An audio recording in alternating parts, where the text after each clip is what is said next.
Donc, on va reprendre le chapitre 5, un résumé, et on va voir beaucoup plus ce que le chapitre 5 nous révèle pour nous aujourd'hui. Vous savez que le livre de Daniel, écrit dans l'Ancien Testament, nous révèle des choses pour nous à la fin des temps. Donc l'histoire est un peu intéressante. On a un roi que Dieu va juger. Et il va le trouver trop léger, et il va le condamner. Et le roi, qu'est-ce qui est arrivé avec ce roi-là? Le soir même, il va mourir. Et sa ville va être prise. Donc il y a un jugement qui s'exécute, et le roi tombe. Donc il y a vraiment une allégorie, une projection de ce qui se passe ici pour nous à la fin des temps. Et on va essayer de comprendre ce que ça nous révèle pour nous, qu'est-ce qu'il faut comprendre, qu'est-ce qu'il faut savoir aujourd'hui pour ce qui s'est passé là. Donc ce qui se passe exactement, c'est un jugement. Donc savoir qu'à la fin des temps, il va y avoir un jugement, où Dieu va juger le monde. Et malheureusement, selon l'histoire, le monde va être trouvé trop léger. Et Dieu va détruire le monde. Et cette destruction du monde, c'est par le retour de Jésus, n'est-ce pas? Où Jésus va revenir, le monde est détruit et jugé, il va emmener au ciel, après ça, tous les élus, tous les vrais adorateurs. Alors, on va débuter cette histoire-là avec une introduction. J'ai lu quelque chose hier à propos de ça, de la balance.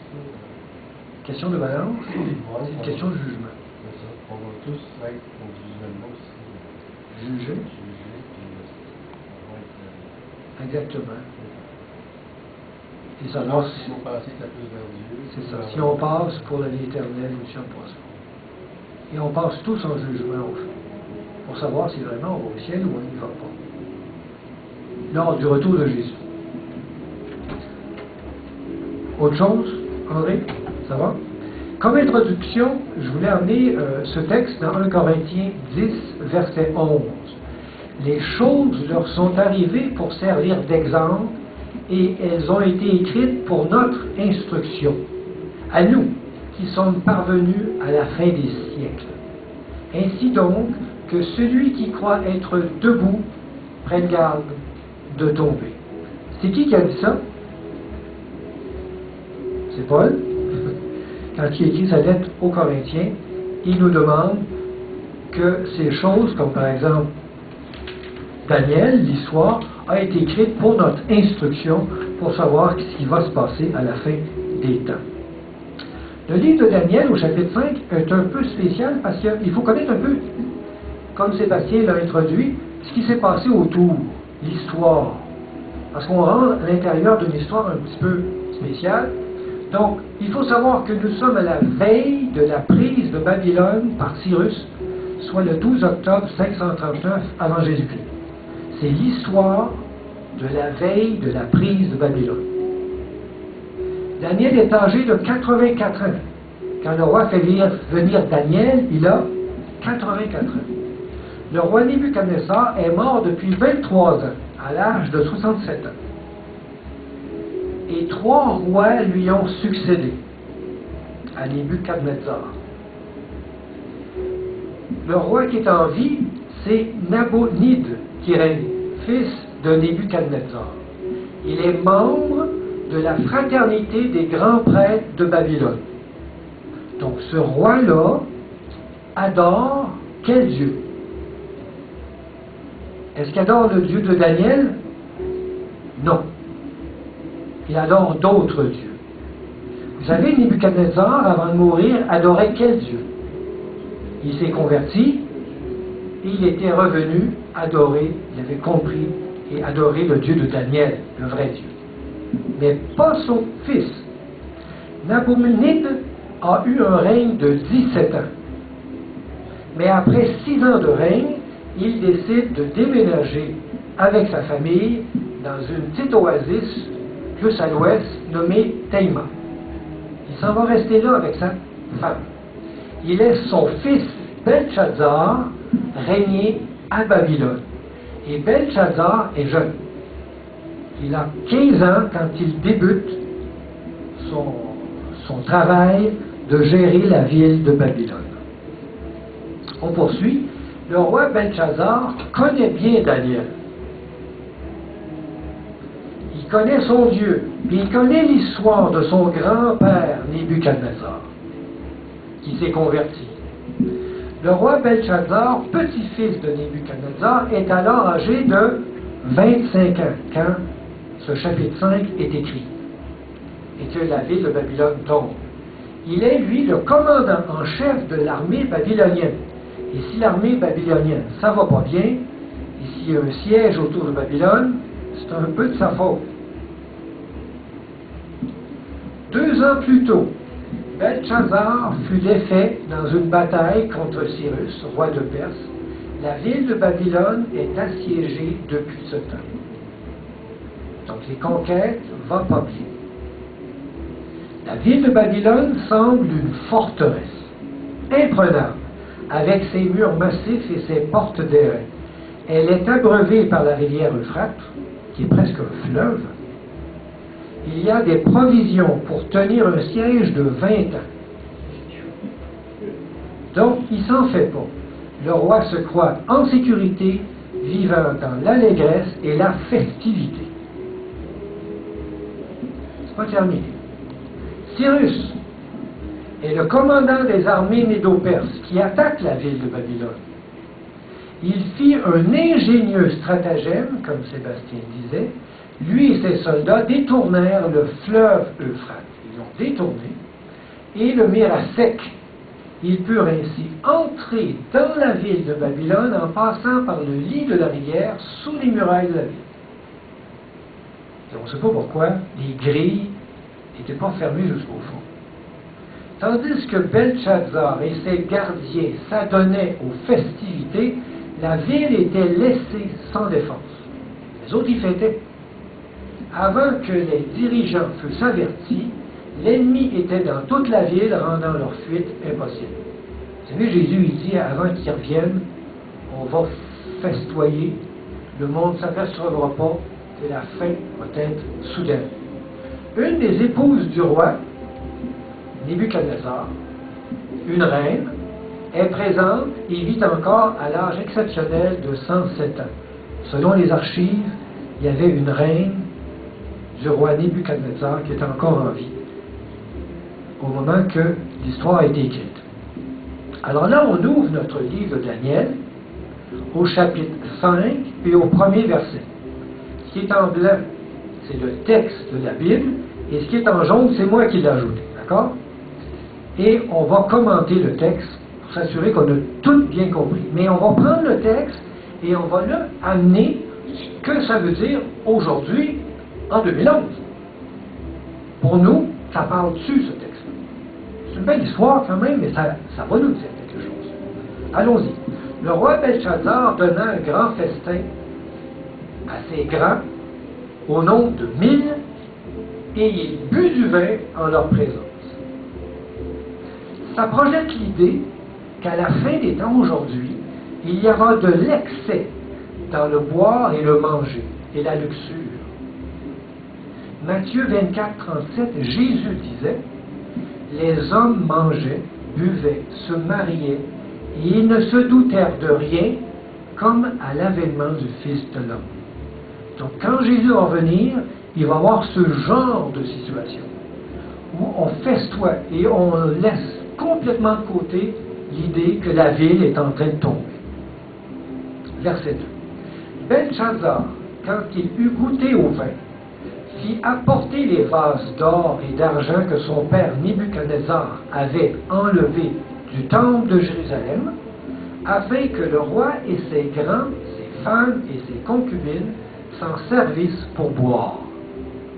On voit ici que le roi profane ce qui est sacré, et il y a un genre de déclin de la moralité, de ce qui est sacré.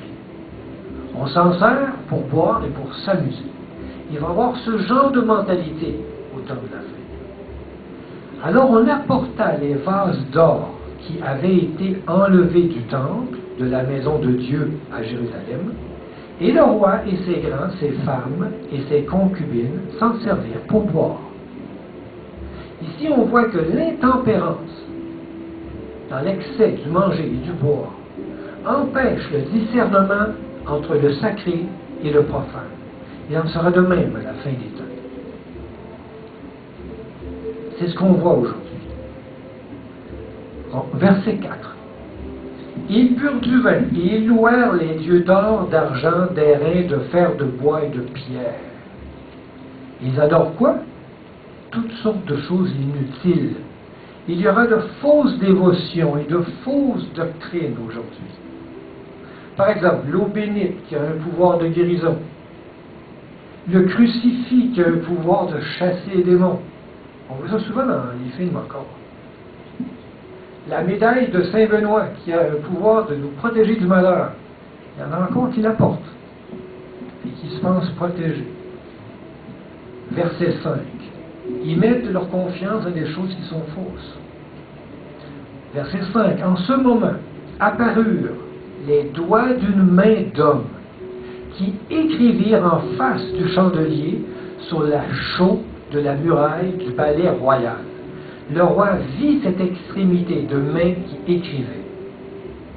Ça représente le jugement d'investigation de Dieu au temps de la fin. Donc au temps de la fin, aujourd'hui, Dieu est en train de juger le monde qui s'en va à sa ruine. Verset 6. Alors le roi changea de couleur et ses pensées le troublèrent. Les jointures de ses reins se relâchèrent et ses genoux se heurtèrent l'un contre l'autre. Échec.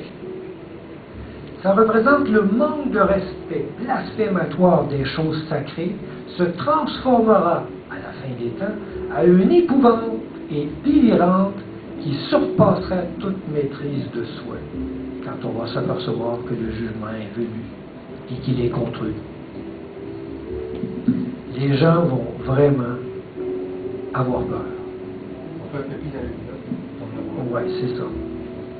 Ils vont faire pipi dans leur culotte. Verset 7. Le roi cria avec force qu'on fit venir les astrologues, les chaldéens et les devins. Et vous apercevez que Daniel ne vient pas. Pourquoi? Daniel est maintenant radié de la liste des chaldéens. Il en était membre au début. Et depuis que le roi Nebuchadnezzar est mort, il ne fait plus partie parce qu'on ne veut plus entendre de lui, de son Dieu. Et le roi prit la parole et dit aux sages de Babylone, quiconque lira cette écriture et m'en donnera l'explication sera vêtu de pourpre, portera un collier d'or à son cou et aura la 3e place dans le gouvernement du royaume. Comme le disait Sébastien, la première place était qui? Oui, le père de Belshazzar est encore en vie. Donc c'est lui le roi. Son fils règne à Babylone, la 2e place, et il donne la 3e place à celui qui va révéler ça. Tous les sages du roi entrèrent, mais ne purent pas lire l'écriture et en donner au roi l'explication. C'est écrit devant eux, mais ils ne comprennent pas. Qu'est-ce que ça veut dire à la fin des temps? L'écriture indéchiffrable semble en connaître le sens, on ne peut pas rien faire. Ça représente l'impossibilité du monde de comprendre la venue du jugement divin à travers les Saintes Écritures. Les gens lisent les Saintes Écritures, ils l'ont devant eux, ils beau le lire, ils ne saisissent pas le sens de ce qui est là. Verset 9. Sur quoi le roi Belshazzar fut très effrayé. Il changea de couleur et ses grands furent consternés. Représente évidemment la consternation générale du monde au temps de la fin, quand ils vont voir les choses de jugement arriver. Verset 10. La reine, une des épouses du roi Nebuchadnezzar, à cause des paroles du roi et de ses grands, entra dans la salle du festin. Elle n'était pas là, elle est entrée quand elle a vu ça. Et prit ainsi la parole. Ô roi, vis éternellement, que tes pensées ne se troublent pas et que ton visage ne change pas de couleur. Elle connaît son mari, Nebuchadnezzar, et son histoire, n'est-ce pas? Et elle sait que Belshazzar connaît aussi cette histoire. Il dit, il y a dans ton royaume un homme qui a en lui l'esprit des dieux saints. Et du temps de ton père, on trouvera chez lui des lumières, de l'intelligence et une sagesse semblable à la sagesse des dieux. Ainsi le roi Nebuchadnezzar, ton père, le roi, quand il dit son père, c'est son grand-père. Le roi, ton père, elle le dit 2 fois, c'est un reproche, l'établi chef des magiciens. Elle dit, hey, ton grand-père, il l'a mis chef des magiciens. Pourquoi toi tu l'as enlevé? Des astrologues et des chaldéens et des devins. Donc il ne l'est plus. Donc il reproche le non-respect des valeurs de son grand-père. Apocalypse 14:7 disait, il disait d'une voix forte, craignez Dieu et donnez-lui gloire, car l'heure de son jugement est venue. Apocalypse dit qu'au temps de la fin, l'heure du jugement va être venue. Et adorez celui qui a fait le ciel, la terre, la mer et les sources d'eau, au lieu d'adorer toutes sortes de choses qui n'ont aucune valeur. On poursuit avec le verset 12. Parce qu'on trouva chez lui, chez Daniel, nommé par le roi Belchazzar. Intéressant. Comment il s'appelle le roi qui règne? Belchazzar. Comment on avait nommé Daniel dans le temps? Le même nom, Belchazzar. Alors, quand on dit ça, c'est comme dire on a voulu convertir Daniel, comme toi. Mais il n'a pas été converti. Un esprit supérieur qu'on trouve en lui, de la science et une intelligence, la faculté d'interpréter les songes, d'expliquer les énigmes, de résoudre les questions difficiles. Et là, ça continue, c'est quasiment trop. Que Daniel soit donc appelé et il donnera l'explication. D'ailleurs, on l'appelle comment? On l'appelle Daniel. Et pourtant, Daniel avait changé de nom à Babylone. Mais il est revenu à son nom. On l'appelle Daniel. Ce nom, Daniel, exprime qu'il a gardé son alliance avec son Dieu. Il a gardé son nom hébreu. Alors Daniel fut introduit devant le roi. Le roi prit la parole et dit à Daniel, es-tu ce... Pourquoi il ne dit pas ce Belchazzar? Non, il dit, es-tu ce Daniel, l'un des captifs de Juda, que le roi, mon père, a amené de Juda? Es-tu celui qu'on a fait la guerre et qui a perdu la guerre? Et qui est devenu esclave de nous autres? C'est un peu ça qu'il demande. C'est comme s'il exprime que les dieux babyloniens sont plus forts que les dieux hébreux. On vous a battu. Alors, t'es celui qui a été complètement battu par nos dieux à nous. J'ai appris sur ton compte que tu as en toi l'esprit des dieux et qu'on trouve chez toi des lumières, de l'intelligence, une sagesse extraordinaire. Daniel représente les vrais adorateurs au temps de la fin. N'est-ce pas? Les vrais adorateurs vont avoir sûrement des qualités assez exceptionnelles que Dieu va déverser sur eux. Verset 15. On vient d'amener devant moi les sages, les astrologues, afin qu'ils lussent cette écriture et m'en donnassent l'explication, mais ils n'ont pas pu donner l'explication des mots. J'ai appris que tu peux donner des explications et résoudre des questions difficiles. Maintenant, si tu peux lire cette écriture et m'en donner l'explication, tu seras revêtu de pourpre, tu porteras un collier d'or à ton cou, tu auras la 3e place dans le gouvernement du royaume. C'est quasiment une tentative d'apaiser le Dieu de Daniel. On va t'en donner des cadeaux. Et dans ce temps-là, cette mentalité de donner des cadeaux comme ça, c'est pour apaiser évidemment le courroux de son Dieu. Daniel répondit en présence du roi, garde tes dons et accorde à un autre tes présents. Il n'en veut pas. Je lirai néanmoins l'écriture au roi et je lui en donnerai l'explication.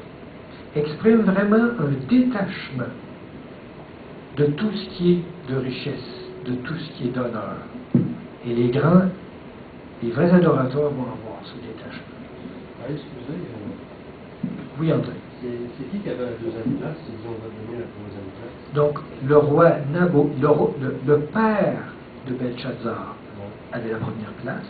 Ok. Belshazzar, son fils, qui règne à Babylone, a la deuxième. Et là, ben, il donne la troisième à celui qui va expliquer l'écriture. Ok. Et que le roi Nebuchadnezzar, il avait donné à Il est mort. Il n'avait pas donné à Daniel la deuxième place? Oui, mais on a vu que Daniel a été radié. Ça veut dire quoi, le nom du roi, là? Belshazzar, je je veux dire. Préserve sa vie. Qui? Préserve sa vie. C'est en lien avec les dieux. Que Bel, le dieu babylonien, préserve ta vie. Donc ça honore un dieu babylonien, ce nom-là. C'est bon? J'étais à quel verset? On est rendu à 18. Au roi, le Dieu suprême, avait donné à... Là, évidemment, il va tout expliquer à Belshazzar l'histoire de Nebuchadnezzar, qui au fait connaît très bien. Il dit au roi, le Dieu suprême avait donné à Nebuchadnezzar, son grand-père, ton père, l'empire, la grandeur, la gloire, la magnificence, à cause de la grandeur qu'il lui avait donnée. Tous les peuples, les nations, les hommes de toute langue étaient dans la crainte et tremblaient devant lui. Le roi faisait mourir ceux qu'il voulait et il laissait la vie à ceux qu'il voulait. Il élevait ceux qu'il voulait et il abaissait ceux qu'il voulait. Mais lorsque son cœur s'éleva et que son esprit s'endurcit jusqu'à l'arrogance, il fut précipité de son trône royal et dépouillé de sa gloire. On l'a vu dans le chapitre précédent. Un tyran. On va dire un tyran. Il régnait de cette façon-là. Il y avait un seul commandement, c'était lui. Il fut chassé du milieu des enfants des hommes, son cœur devint semblable à celui des bêtes, et sa demeure fut avec les ânes sauvages. Il devient un animal. On lui donna comme au bœuf de l'herbe à manger, et son corps fut trempé de la rosée du ciel, jusqu'à ce qu'il reconnût que le Dieu suprême domine sur le règne des hommes et qu'il le donne à qui il lui plaît. Et toi, Belshazzar, son fils, tu n'as pas humilié ton cœur, quoique tu susses toutes ces choses. Il lui reproche parce qu'il sait que cette histoire-là, il en est conscient, il la connaît. Donc, représente pour aujourd'hui le rejet généralisé des vérités révélées dans les Saintes Écritures et que les gens connaissent, mais qu'on rejette. Verset 23. Tu t'es élevé contre le Seigneur des cieux, transgression consciente et impardonnable envers le Dieu créateur. Les vases de sa maison ont été apportés devant toi, et vous vous en êtes servis pour boire du vin. Représente le fait de se servir des éléments divins pour propager de faux enseignements.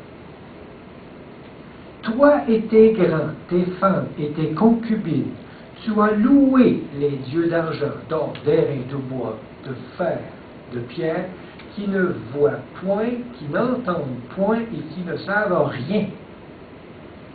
Au temps de la fin, la chrétienté se liera à des choses sans puissance, au spiritisme, au paganisme, et fera croire qu'elle adore le vrai Dieu des cieux. C'est ce qui va se passer au temps de la fin. Et tu n'as pas glorifié le Dieu qui a dans sa main ton souffle et toutes tes voies. C'est pourquoi il t'a envoyé cette extrémité de main qui a tracé cette écriture, qui représente le jugement dernier, à la fin du monde. Un jugement qui vient parce que la personne, elle le sait, elle est consciente et elle rejette. Alors ça, c'est une transgression grave. Verset 25. Voici l'écriture qui a été tracée. Compter, compter, peser et diviser. Et voici l'explication de ces mots. Compter, Dieu a compté ton règne et a mis fin. Donc Dieu va compter le règne du monde et il va y mettre fin. Peser, tu as été pesé dans la balance et tu as été trouvé léger. Peser dans une balance relève du langage du jugement divin. Dans la Bible, c'est un symbole constant très fort. Diviser, ton royaume sera divisé, on peut voir le mot briser, et donné aux Mèdes et aux Perses. C'est ce qui est arrivé d'ailleurs. Représente la fin du monde ici. Et le retour de Jésus. Apocalypse 18.2 donne une explication très belle. C'est marqué pour la fin des temps d'aujourd'hui. Elle est tombée, Babylone la Grande. Exactement ce qui arrive ce soir-là. Elle est devenue une habitation de démons, un repère de tout esprit impur, un repère de tout oiseau impur et odieux. C'est ce que le monde va devenir avant le retour de Jésus. Un repère de démons. Verset 29. Aussitôt, Belchazzar donna des ordres et l'on revêtit Daniel de pourpre, on lui mit au cou un collier d'or, et on publia qu'il aura la 3e place dans le royaume, dans le gouvernement du royaume. Évidemment, cette ordonnance représente la récompense des futurs vrais adorateurs, la vie éternelle, le paradis, alléluia, pour les vrais adorateurs. Alors, si ce que tu dis est correct, ça veut dire que le collier a une signification. C'est une signification. C'est la richesse, il y a une position élevée, il s'enrichit. Donc, quand on va avoir la vie éternelle, il y a des richesses qui vont arriver, puis il va y avoir une position beaucoup plus agréable. Ça n'a pas une indication très précise, le collier très précis, ça, non. J'en vois pas de. Cette même nuit, Belchazzar, roi des Chaldéens, fut tué. Quelle nuit? La même nuit que les vrais adorateurs vont aller au ciel, vont avoir leur récompense. La chute de Babylone tombe.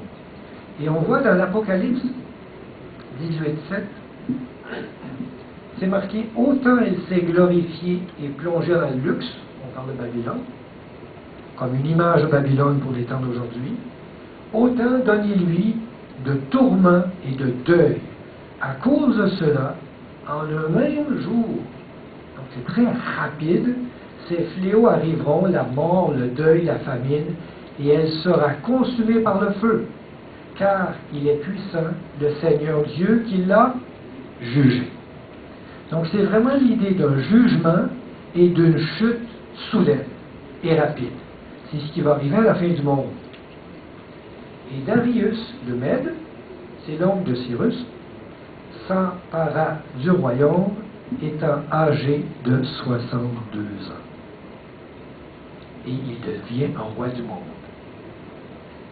Donc, cette histoire du chapitre 5 de Daniel veut nous amener l'idée qu'à la fin du monde, il y a une mise en place d'un jugement où Dieu va juger le monde et celui-ci va être trouvé léger et la sentence va être la destruction. Mais, Daniel, est-ce qu'il meurt? Pas du tout. Et Daniel devient un ami même du roi Darius qui prend le pouvoir et qui les Mèdes et les Perses et qui fait tomber Babylone. Donc il est l'image des vrais adorateurs qui, lors du retour de Jésus, survit et vient régner avec le nouveau roi dans le nouveau royaume, dans le nouveau paradis. Très belle image d'ailleurs de ce qui arrive à la fin des temps. Donc j'espère que ça a mis une image beaucoup plus claire pour aujourd'hui, pourquoi Dieu a mis dans le livre de Daniel cette histoire du chapitre 5 de la chute de Babylone. Vous savez que Babylone et la chute de Babylone est souvent listée dans le livre de l'Apocalypse comme une image de ce qui va arriver à la fin des temps. Et souvent l'image qui est représentée, c'est le chapitre 5 du livre de Daniel, la chute de Babylone. Et que par l'Euphrate qui a été détourné on a pu rentrer dans la ville. Une destruction qui est inattendue, rapide, soudaine, c'est ce qui va arriver à la fin des temps. Je vous remercie. Daniel, ça soit avec l'image de ceux qui sont fidèles. Exactement. Daniel représente les vrais adorateurs, les fidèles. Ouais, qui obéissent au commandement de Dieu. Qui obéissent au commandement de Dieu. Qui réussissent à passer par la force de Dieu à travers les temps d'épreuve. Exactement. Il passe les temps d'épreuve, il va voir la destruction du monde, il ne meurt pas et il va régner dans le nouveau royaume. C'est l'image. C'est beau. Amen. C'est vrai que c'est bon. Sébastien, pour la suite, chapitre 6.